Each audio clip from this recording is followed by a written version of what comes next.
Okay, everybody. Welcome, welcome, welcome. If you're watching this, I want to say thank you for being here. Hold on, let me doing too many things at once. If you're watching this, thank you for being here. You could be anywhere in the world, but you're here with us. Okay.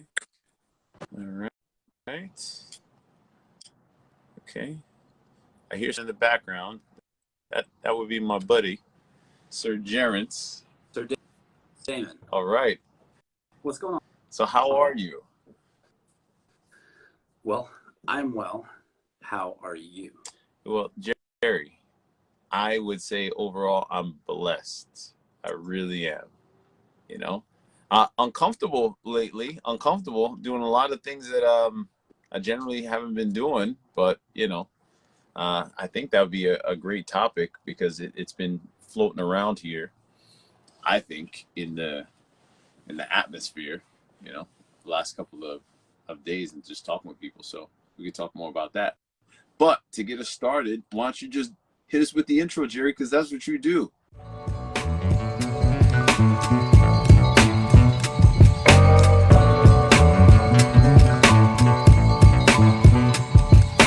You are watching the Foxy and Faith podcast with Mr. Foxy, the homebuyer himself, Damon Hart, and Faith, Mr. Jerry Bryson, myself. The podcast where we intertwine faith, finances, fatherhood, and fulfillment in one entertainment podcast. And we're here. So, Jerry, here's the question. How often should someone, do something uncomfortable in their daily life? That's the question.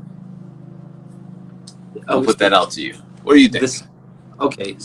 So this is like a known statistic? No. This is just this is not the podcast for stats, right? We're talking just what we think and all the other stuff. But like the question, like once a day, 2 times a day. Yeah, maybe probably guys our age, fathers, working types. I would say 1 to 3, maybe. 1 to 3. Okay. Yeah. Maybe. All right. Well, maybe. Okay. I'm pretty comfortable, man. Okay.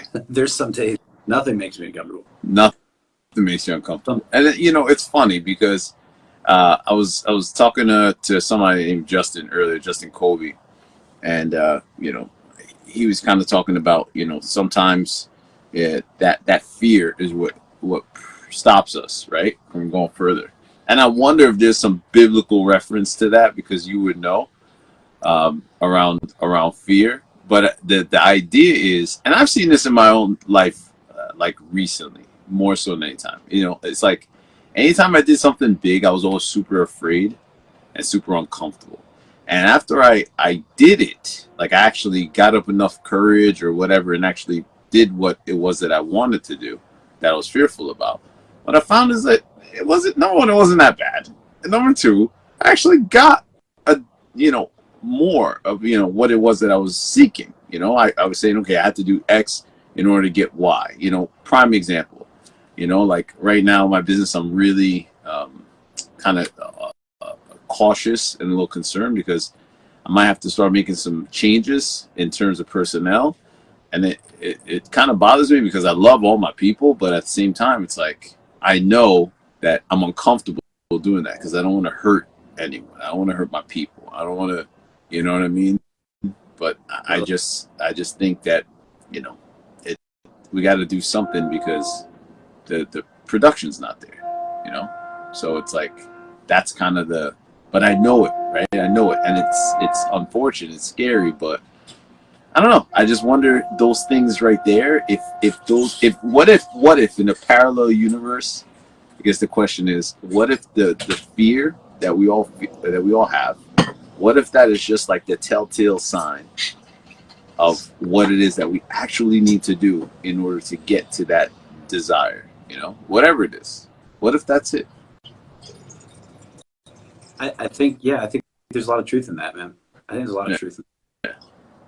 And I don't know. I'm just posing a question, but like I don't know. Have Have you ever had a situation like that in your own life, like personally, that you can remember?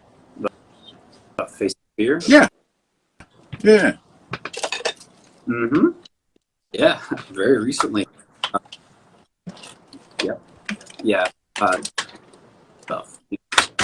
Um, and I've had church stuff before that made me uncomfortable, but I've never been as uncomfortable as I was recently. And not to go into any detail at all, Mhm. other than the fact, like you're talking about, you you feel something, a change needs to be made within your organization, and as much as you hate that, there is a reality that you have to face, right? And you might have to have an uncomfortable conversation with somebody, um, or however you're going to handle that situation Yeah, in order to move things. And that is, man, that's real life. yeah.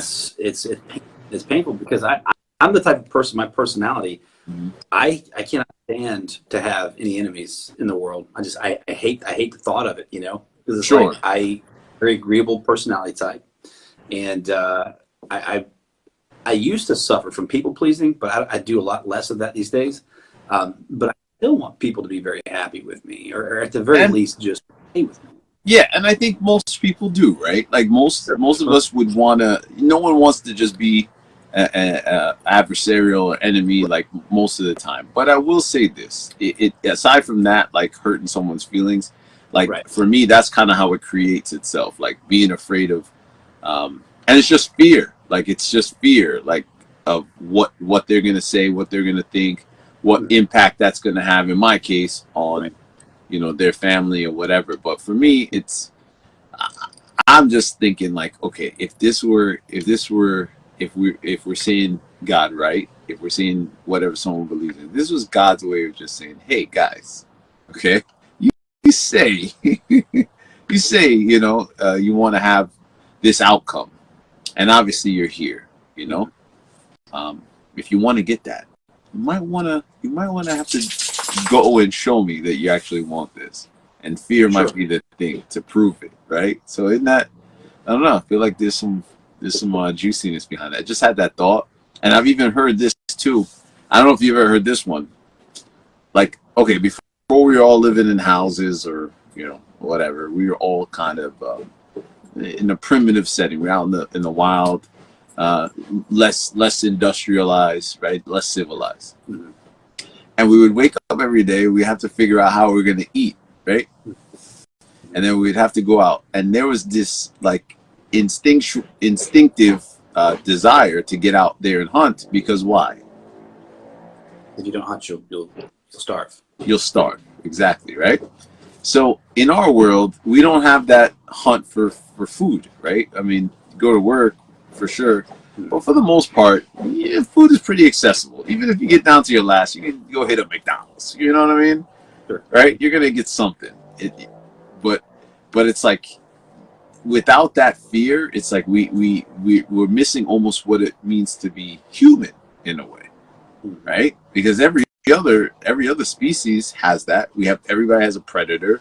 We Mhm. have to go hunt, so we become the predator. It's to me, it's just kind of like if you boil it down, it's like wow, what if Mhm. this is just we make so much of fear, but like maybe that's the key, right? That's Fear is the key. You that's feel very. it, and then you gotta use it because Mhm. I don't know. That's interesting. And I think that balances out faith because a lot of times we have faith because we trust that things are going to work out, with the divine and putting that stuff together. But um, I wonder if we kind of underestimate how powerful fear is to the positive. Is the thought I'm having. So I'm actually, by you talking about it, it's given me a different visualization.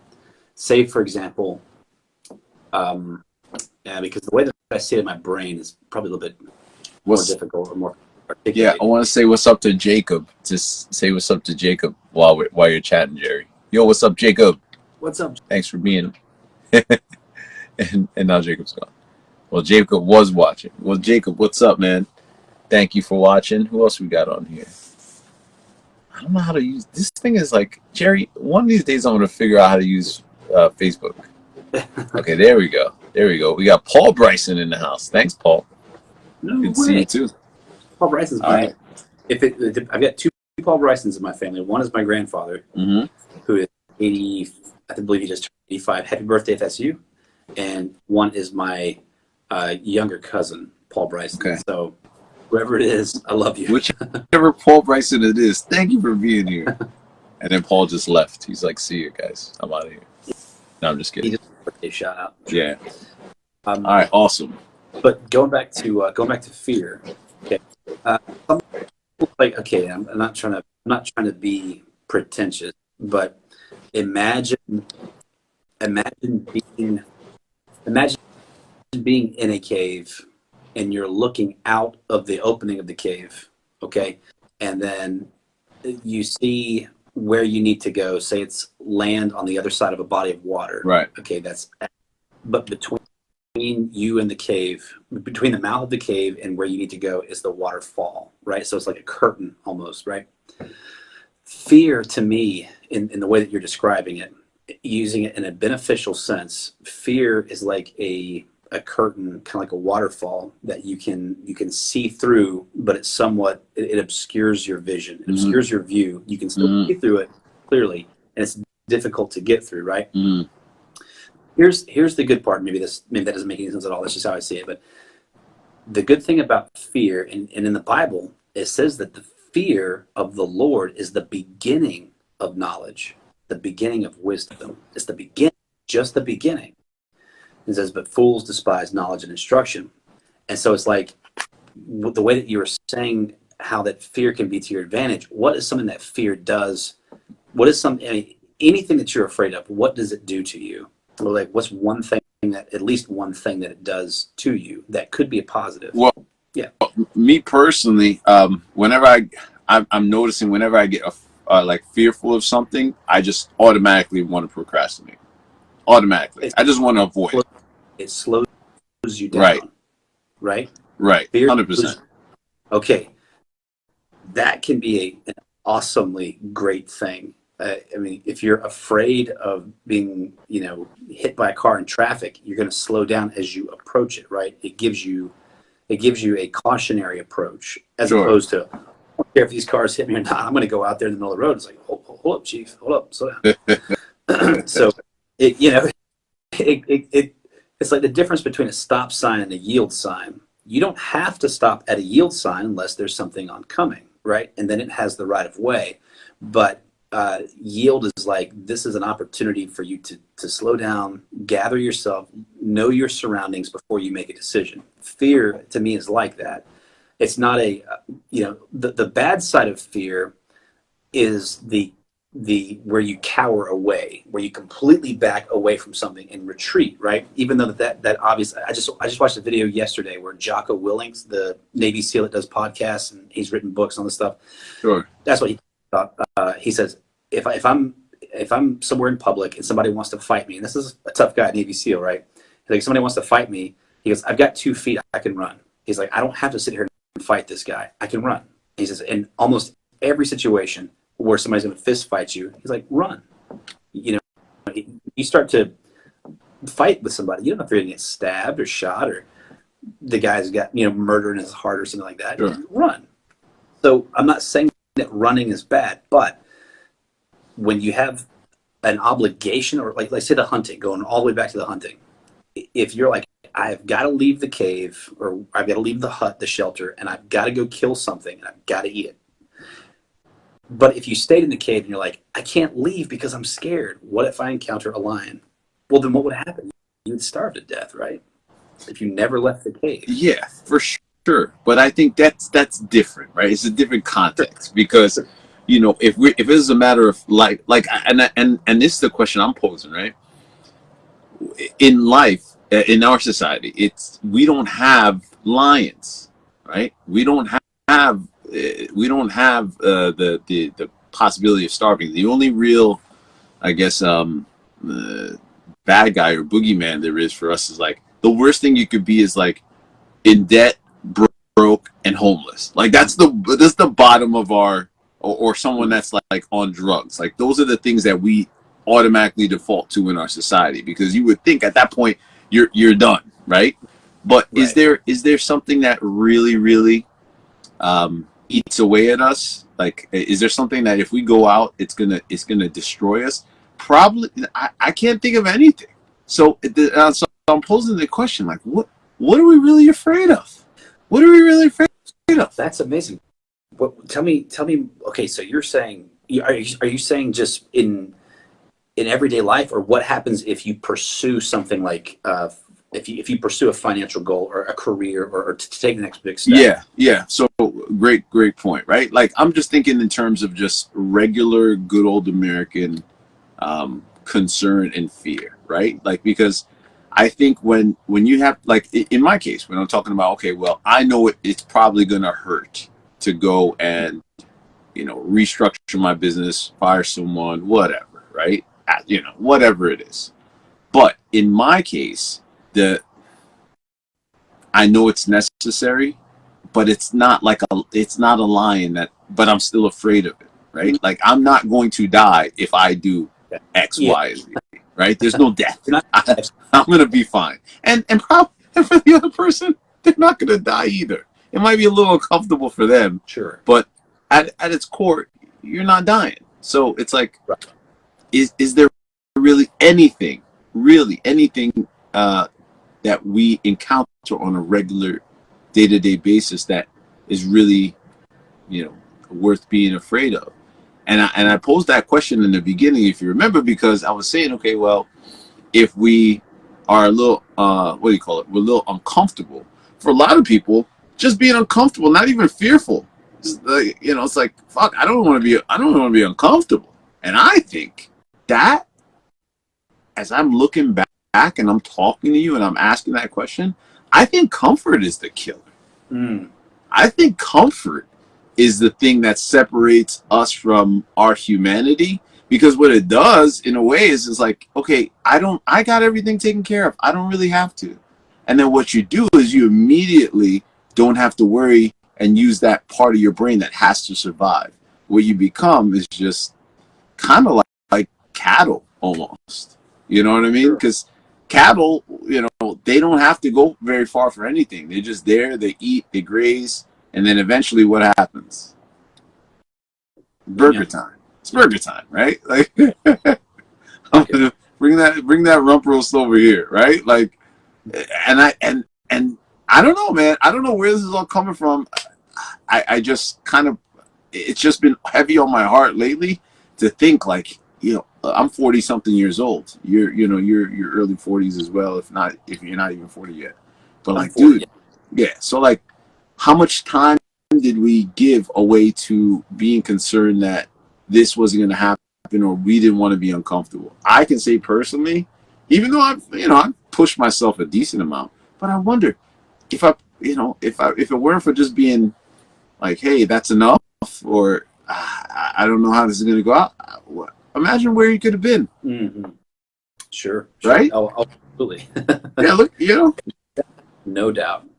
So Yeah, it's a very, very real, valid point that you're speaking about. Yeah, absolutely. it stings Ab- because we can't get that time back, right? We can't pull it back. But I don't know, man. For listeners, I feel like, and guys, please comment. You're watching. I feel like we all experience fear differently, for sure, for different things.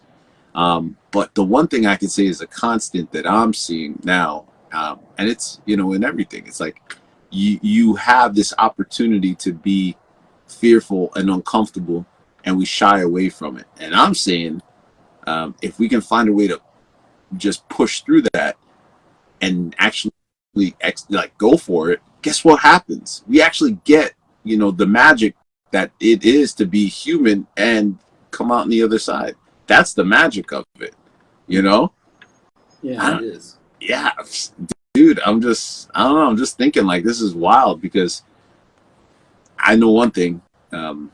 It's not going to be the last time I'm going to be fearful, right? Nor right, your Sure. kids. No one's going to be afraid. What's up, Jacob? Still in the house. We see Sean. What's up, Sean? Right? Like, there's not a time we're ever going to be like not afraid. But jeez, I don't know. Yeah, just throwing it out there, man. It's wild. What's the last No, that's thing awesome. you were afraid? What's the last thing Jerry was afraid of? Let's talk about that. Well, What's something that you're fearful of? in what sense, though? Anything. I don't know. You boogeyman. I don't know. Like, I know you don't. I'm not afraid of boogeyman, but like, Well, so I recently endured a very stressful situation. Okay. Where I had a lot of adrenaline going through my body, and so there was a lot of adrenaline and cortisol, and so What happened? What happened? What was this? Did you have to fight someone? What was it? Okay, so no, but I thought maybe somebody might want to Okay. fight me. So, long story short, without going into any detail, it was a church matter. It was a church matter where I had to I had to I had to have a difficult conversation with somebody that Right. keep in mind, and this is something that I try and tell the church, like, Jesus is somebody that he was tortured, and then he was nailed to a tree because he spoke the truth. Just telling the truth. His You led cousin, with that. Yeah. his cousin John the Baptist, lost his head, literally had his head cut off because he told the king that it wasn't lawful for him to take his brother's wife, and he got killed for that. He didn't physically do anything. He didn't put his hands on anybody. He just said what he said. Yeah. Said he lost his head. Okay, so this is who we're associated with. So, anyways, what was so uncomfortable was the fear of somebody wanting to take vengeance on me, or to get retribution for something that I had to say to somebody. Right. Out of love and truth and everything else.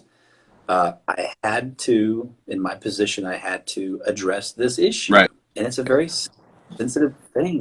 I mean, when you're in people's lives, it's very sensitive, and you have to be delicate, and you have to be considerate of how would I want to receive this information if I were them? How would I want someone to talk to me, right? Of course.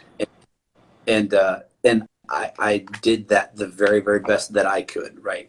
The best that I can. Sure. And then so Sunday comes along, and I had that fight or flight where I'm afraid that somebody is going to, attack me or whatever. Of course, it didn't happen. I wasn't physically attacked, but I will say this: spiritually, yes, I was attacked. But on the, and I'm a lot better today. It's Wednesday. I'm a lot better. I had a lot of very nice things from the church. People were ministering to me and rebuilding some of the stuff up. But all that adrenaline and all of that cortisol, I mean, it strips, and you have to rebuild. Yeah. So, the fear of somebody taking retribution, getting me back, basically, that's been a recent fear of mine. Okay. And it changes you. I mean, because before, everything has just been really just kind of sweet, nice and easy, hunky-dory, as they say. And all of a sudden, it's like, ooh, this is real. Like, oh man, this is real. This is, anyways. That's a recent thing. What about you? Well, I appreciate you sharing that story, man, because like I think fear is definitely real for everybody, and I think my most fearful recently, aside from the story I was telling you about, like, about that, is just I'd say the next level is like, okay, I know I know that I want to explode my business, right? Mm-hmm. But I don't know what that's going to look like. So I'm fearful that, number one, it's going to be like 10 times more difficult than what I'm doing now. I got to be some like tyrant almost to get this business to where it needs to be. I'm gonna have to be the guy that has to like kind of like focus in and be like responsible for, I don't know, just a massive amount of data and analyzing stuff all the time, which I do now on a smaller scale, I guess. So I'm thinking like times 10 to grow the business. And I think about also the possibility of me wanting all that and saying all that out loud and then it not happening.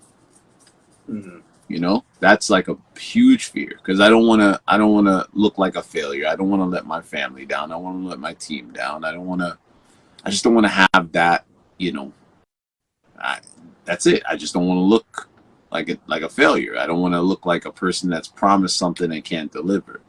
So, yeah, I mean that's the most recent with wanting to grow the business, but it's, you know, man, like the the more that I the more that I see the whole fear thing, I think it's inevitable.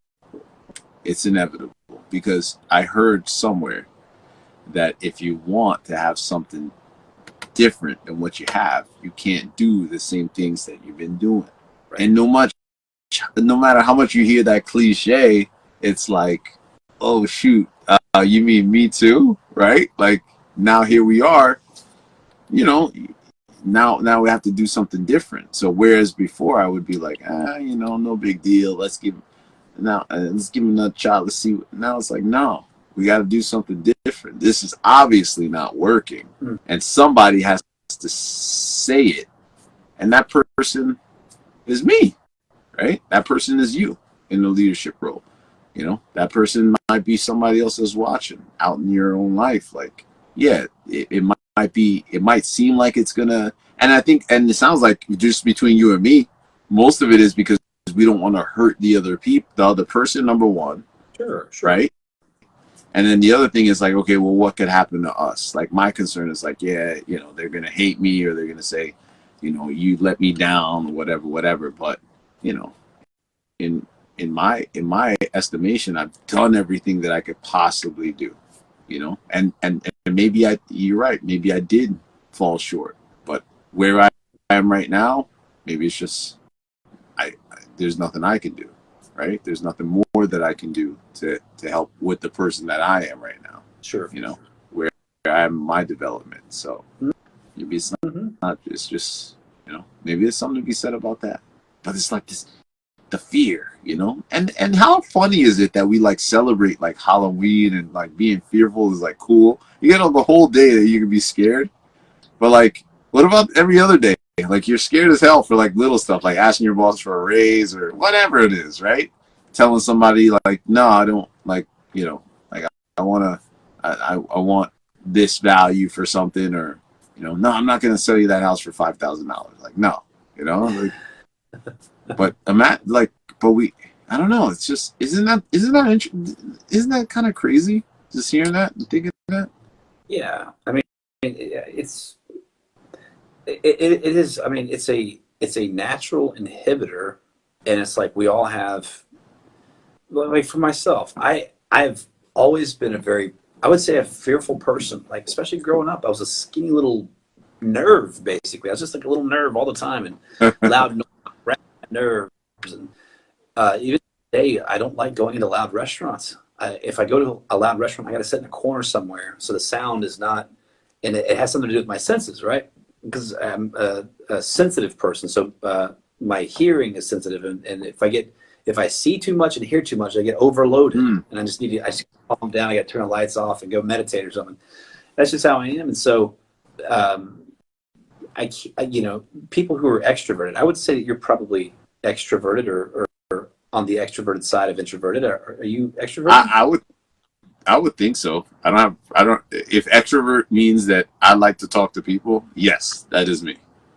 Yeah, the difference between introvert and extrovert, they say it boils down to where you gather your energy from. If you gather your energy from others, from the exterior, from the outside, then you're extroverted. I'm introverted. So I get my energy coming here. Oh, okay. Yeah, I'm definitely from the outside. Definitely. Okay, yeah, cool. That's why I hang out with you. Yeah. Sucking up all your energy. Yeah. Extroverts can just plow through stuff that would take me a long time to work my way through. And introverts can like have one-on-one conversations all day long. Yeah. But if you start having 2 or 3 people, it's It's a lot. draining. Like, I can't even. Okay. Like my eyes close. Yeah. Yeah.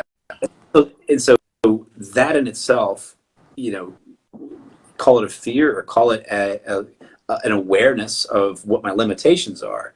I know unless that there are, and I'm obviously not condoning the use of controlled substances, but that's what a lot of people who are introverted, right? That'd be a different podcast. Yes. They would, go into social settings, Yeah. with a drink, something like that, so that they can interact with people and not be completely depleted of their energy. So I have limitations, and it's one of those.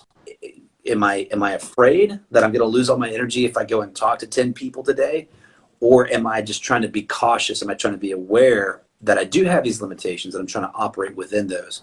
But it's not like a fear, like a nagging, like what if something happens? It's not a fear of the unknown, or it's just, I guess it's an awareness. Yeah. I wonder, man, because I'm pretty in tune. Like, I feel like I can tell when I'm afraid. I can tell, because automatically I start thinking like the world just kind of starts coming like this, and then I usually have my activities where I just want to withdraw. Like, I'll just be like, oh yeah, the typicals is like if I'm on cell phone, social media, I'll go and get on that a bunch, which I look to avoid as much as I can, but watch the podcast, right? But like, as much as I can, I stay off of social media, because like, yeah, once I'm here, I do whatever, and then I want to be back in real life. So, I get it, but I can tell when I'm fearful, because I procrastinate. I want to, and I don't even know who invented that word. I think it would just be like better to say like I avoid stuff. Like, I avoid stuff that I know is what I want to do, what I should do, but I avoid it. And it doesn't make me feel great. It really doesn't.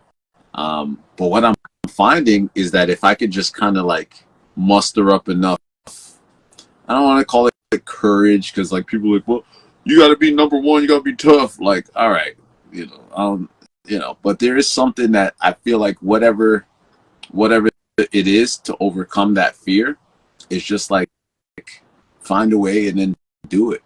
Because I feel like that's the magic of being alive. Like, if we were to get deterred by all the fear that we had, it would really stop like everything that's beautiful about life.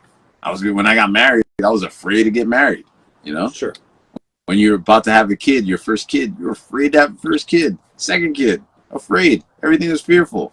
So it's like, imagine all those things, and those are like big things, right? That we kind of work through. But what about the other stuff? Like, maybe you want to start that side business and have a little bit more flexibility, because maybe your job's great, but you want to have a little bit extra income so you could do more stuff for your family. You can save a little bit more. You have that dream of doing this, but you're not going to get there just by saving your pennies and cutting back every day, right? Like, you want to have more now. Like, sure, it's like that fear just kind of keeps popping up. And I don't know. The only thing that I've kind of figured out so far that's been helpful is just, for me, is just like, okay, when I feel the fear, I just throw on some kind of like it's called like vibrational music. I've been using that, and that stuff, when I plug into that, it allows me to just kind of get on a higher plane.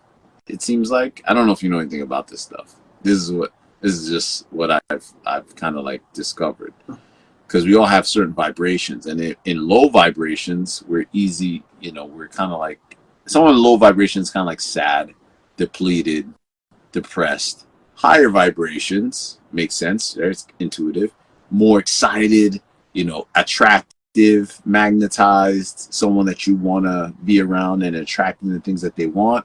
Like, this vibrational music helps me to increase that vibration. And what I realized then is like, dude, it's not that serious, because I'm on a higher vibration now. So that problem that I had is not quite up here. It's more like, okay, down here because the vibration's higher.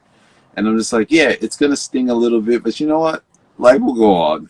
I'll be here tomorrow, God willing. Yeah, this guy will be all right, or this girl will be all right. We'll just have to figure it out. And it might be a little bit of a change, but, it'll be good. Or, yeah, I can ask for that thing, and if they say no, no big deal, right? So that kind of stuff. I don't know. That to me is what's working for me.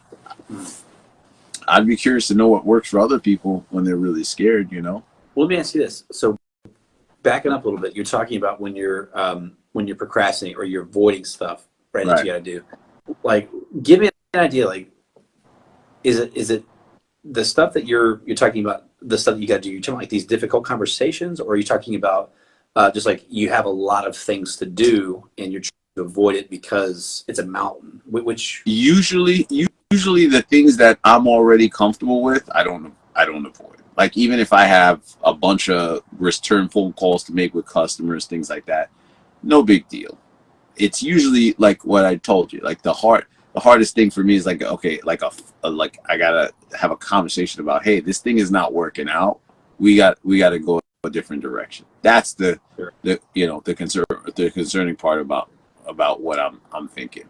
So now I don't want to do it. Now I'm avoiding it. Now I'm like, this, that, the other thing, kind of just put it off. But in the meantime, what it's doing, similar, and dude, this is the first time I'm saying this out loud.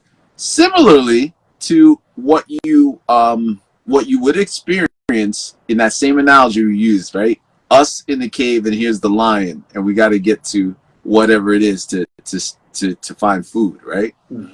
Similarly, the more you stay in that cave and avoid it, guess what you're doing? Starving anyway. Because that thing that you know that you need, right, is over here. You need to change. You need something different. If you don't do it, guess what? You're over here. This food is over here. You're staying in a cave, and you're dead. And there's a chance that, yeah, that lion might get you, but really, again, there ain't really no lions out here, right? Us having that conversation, or a tough conversation, or us going, that's not really, we're not gonna die from that.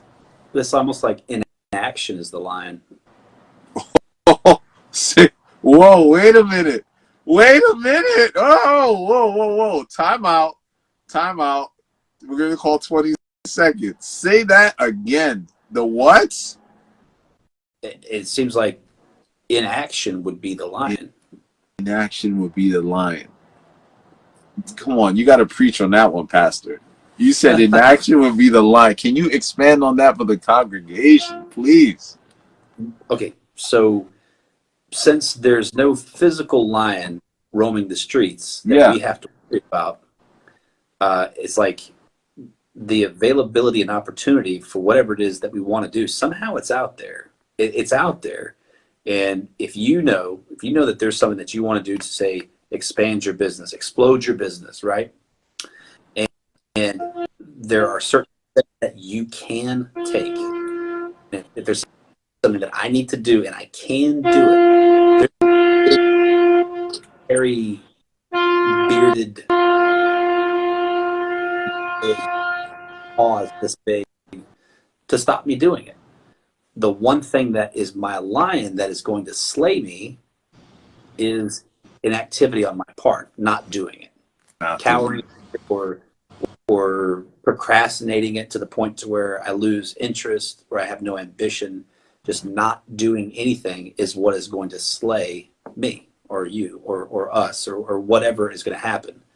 The lion is what we have to tackle. So we have to take action. Can't be an action. Dude, I want to say thank you, because you were the vessel to get that one, right? You were definitely a vessel. You prompted me. Wow.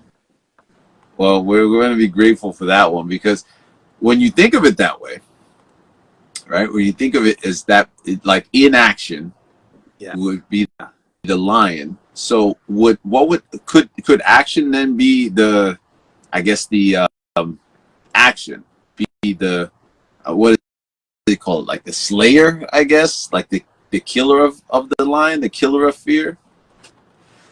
Yeah, it's your It almost it has to be something, right? Because look, everything could be defeated, right? Everything could be, there's another side to everything, right, Jacob? Right, Paul? Right? You guys are here, right? Everything can be defeated. So if we say if the lion is in action, so couldn't we slay the lion with some action, just like that, right? And here's the thing I can tell you about action. Here's the one thing I can tell you. A lot of people think that action has to be. I was one of those people. If I didn't take every single step, it was never enough. I'm going to tell you, if you can take one or two steps in that direction, whatever it is, if you can have one or two steps towards something and do it consistently, that's way better than hanging out with that lion and thinking about it. Sure. You know what I mean? Absolutely. So there's got to be something behind that, man. That is whoa. Tell me, preach. Well, I just going back to the whole thing. It's complacency kills, says Tangi. Thank you. That's it. Very well said. Very well said. Complacency kills. Complacency kills. One, like you were saying. Wait, can you hear me? Okay. I can. Yeah. Just making sure. I was having a microphone problem. Anyways, complacency kills. Very well said. If there's it's kind of like what was the FDR said, we have nothing to fear but fear itself. If the fear causes the inactivity, right? Or the analysis paralysis, right? Which I heard somebody articulate the other day, and it just made all kinds of sense. They said analysis paralysis is where you experience fatigue from decision making, right? So you're frustrated and you're not able to make a decision. You just get paralyzed because you can't make the decision. So you're emotionally exhausted from that process. Sure. And that's where mentoring is so important, because a mentor is not going to let you be stuck. That's like quicksand, right? So we're using all these jungle analyses. They're appropriate. Analogies, not analyses. You have to cave the line, and now we're in quicksand, right? With analysis paralysis. A mentor will maybe let you get stuck there one time, or is there after you've been stuck in the analysis paralysis. But that's what, we were talking about fatherhood last week. Oof. That's what my sons are, the places that have been stuck and have experienced analysis paralysis, they will not be stuck there. They might be stuck somewhere else when I'm not around, but while I'm around and with them, they won't be stuck there. Because I've been through it, and there's just no need for it. A mentor is going to help you through it a lot, like you said last week, to accelerate those experiences. Yeah. Wow. Look, man, that one's a powerful one, and I hope for everybody that catches this, please comment too and share, kind of like what you guys weigh in on that and let us know, because hey, Jason White, thanks for watching. Let's give a shout out to Tangi as well. Thanks, Tangi. Teresa in the house. You know Tangi? Jacob. Tangi's my sister. Okay, Tangi in the house. Tangi actually has a YouTube channel with over 60,000 subscribers. Well, Tangi, come on over to the pod. We'd love to have you. Yeah. They her and her husband Jackie, they have been successful when it comes to how they're approaching their YouTube channel. Maybe, and obviously they're very family oriented. It might be something maybe we could have them on sometime, and they could tell us how the steps that they took to progress their business. I think that would be great, and that's something that I'm not afraid of. Boom! See what I did there? I saw that. This is awesome. All right, cool. So look, I mean, that one was pretty heavy. Let's talk about something light and fun here. You know, let's talk about vacations. Are you planning on taking any vacations anytime soon? And anyone have any good vacation spots? That'd be amazing. I have one that I have in mind, and I'd love to hear what you think of it. But go ahead. Oh, my one of my younger brothers is opening a barbecue rush. Well, it's been open, but he's having a grand opening Okay. in March 4th. It's on a Saturday, and we're Okay. planning on going up for. That's not like a It's not a huge vacation, but that will be fun nonetheless. I mean, who doesn't like barbecue? Okay. And then I think we're going to try and have a week of vacation in March somewhere. Maybe go up to Atlanta, see a couple of Braves games, and other than that, I don't. We stayed on a lake last year, and it was okay. But what about you? Where do you like to vacation? Well,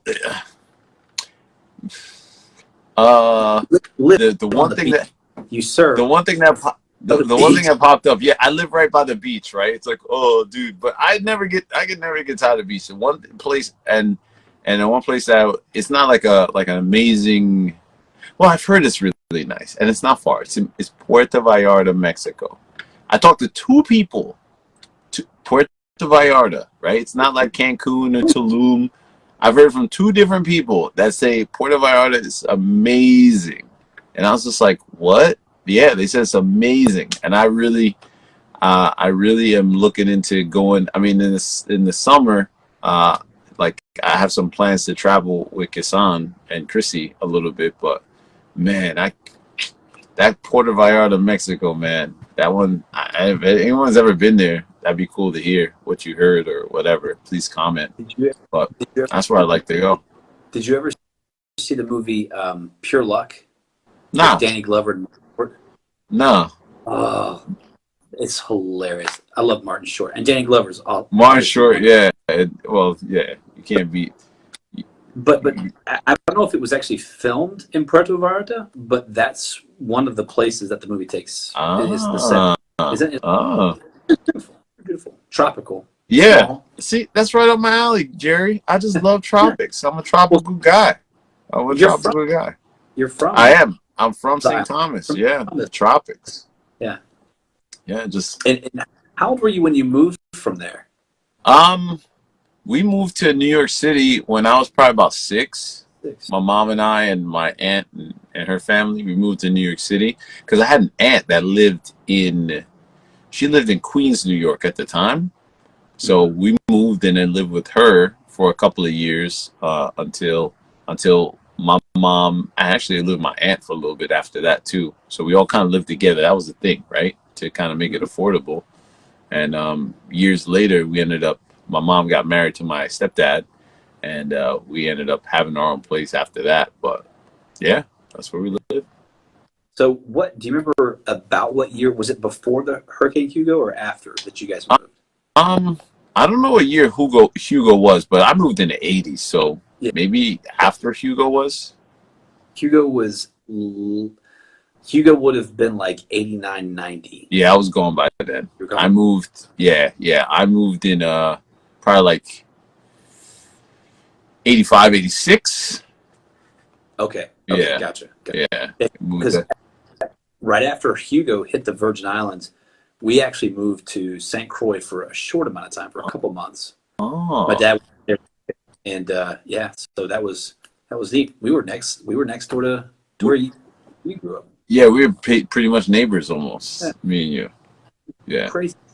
I'm not. I'm not from the islands, obviously, Mm, but now you are. Now you are. Because if you nah, you if you what happens is once you know an island person long enough, they just give you what's called the island card. So now you have the island card. That no, means you could go into any island situation. Yeah, this is true. This is a real thing. We don't tell everybody this because if we did, everybody would be like, "Yo, can I get an island card?" So we don't tell everyone this. But for you, I have given you the island card years ago. So what that means is you can go into any place that has like island food, like Caribbean food, beef patties. You get like, a discount. Just show them your island card. It's really good. It's like an American Express for island people. gotcha. Yep. Thank you for Yep. that. So you're welcome. Island. Yeah, you got the island card. That's great, man. That's great. So, Dude. So, yo, okay. So, what I would love to do on our way out here, because we're coming up on an hour, what I'd love to do for anybody that's watching, and you enjoy this podcast, please take some time out and share this podcast with your friends, family, anyone that you think that could benefit from this. We talked a lot about fear today. I hope that would create some value for someone that in your life or even in your life, because I know you guys being here and listening to the conversation, it was great for us. And then a couple other things. We're going to have the podcast every Wednesday at 9 p.m. Eastern Time. So you can just tune in here on the Facebook page and we'll be live and we'll replay those on the YouTube channel. We'll provide the information here in that as well. Thanks for the thumbs up. And we'll definitely make sure that you plug in on the next one. And what we could really use some help with, ready? We need this. We need some additional topics and guests. Okay, Jerry and I are wonderful, but we really would love to start talking about the people that would make an impact. We have guests that are already kind of lining up, that we have in mind. But if you could suggest some people that you would like, just tag them in the comments and just say, hey, or DM us and just say, hey, let's get them on the pod. It's really just about faith and finance. That's what we're talking about, and we want to make that happen for you guys as often. So show us some love, give us a thumbs up, a like, all that stuff, a follow, and then we'll keep producing good stuff for you. Sound good? sounds great, man. Yeah. Jerry, can you just give us a quick little blessing on the way out? I think that would be really cool. A quick prayer, nothing long. I can request a blessing. Okay, request a quick blessing so all these people can get blessed on their way out, including myself. I would love a blessing by Pastor Jerry. Absolutely. Heavenly Father, we just thank you again for another day that you've allowed us to be alive and to breathe your air. And we just say thank you for all that you've blessed us with, our family, friends, health, their health. And Lord, we just pray, God, that you prosper us on this journey to financial fulfillment through our faith and to be a blessing to our family and to those around us. God, we know that you bless people in the Bible with great wealth and great responsibility. And we pray, God, that if you would bless us with that, help us to do well with it each and every day of our life. We pray all this in Jesus' name. Amen. Amen. Okay. I appreciate it. Yeah. Thanks. No, that was great.